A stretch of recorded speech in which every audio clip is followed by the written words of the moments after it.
मयूरभंज जिला सारसकणा ब्लॉक झारपोखरिया स्थित Odisha brigade school परिसर में शनिवार अपराह्न महाआडंबर वार्षिक उत्सव ब्रिगेड महोत्सव 2025 अनुष्ठित हो जाइछि।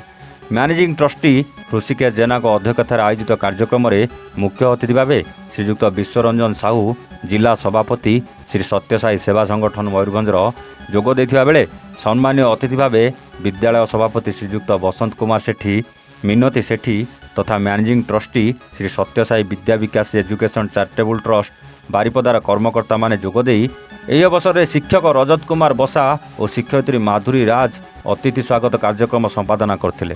ସ୍ୱାଗତ ସମ୍ଭାଷଣ ଦେଇଥିଲେ ଓଡ଼ିଶା ବ୍ରିଗେଡ୍ ସ୍କୁଲର ଶିକ୍ଷୟିତ୍ରୀ ଶ୍ରୀମତୀ ନମିତା ଦଣ୍ଡପାଠ।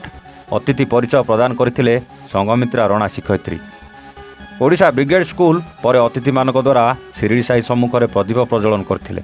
ଅତିଥିମାନଙ୍କ ସମ୍ମୁଖରେ ବିଦ୍ୟାଳୟର ଛାତ୍ରମାନଙ୍କ ଦ୍ୱାରା ବେଦପାଠ କାର୍ଯ୍ୟକ୍ରମ ହୋଇଥିଲା। ଶ୍ରୀମତୀ ପ୍ରକୃତି ମହାନ୍ତ ଉପାଧ୍ୟକ୍ଷ ଓଡ଼ିଶା ବ୍ରିଗେଡ୍ ସ୍କୁଲ वार्षिक बरणी पाठ करते।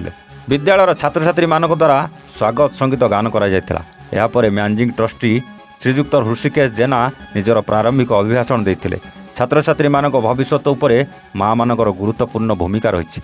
सेपरी संपादक श्रीजुक्त साई कृपा जेना निज अभिभाषण रखिते छात्र छात्री शृंखलित जीवन उपरे। यापर विद्यालय छात्र छात्री मान द्वारा प्रस्तुति करा सांस्कृतिक कार्यक्रम प्रदर्शित होता। वर्ष तमाम होता विभिन्न एक्टिविटी और प्रतियोगितार कृतित्व हासिल कर छात्र छात्री मानू अतिथि द्वारा पुरस्कार वितरण करा जायतिला।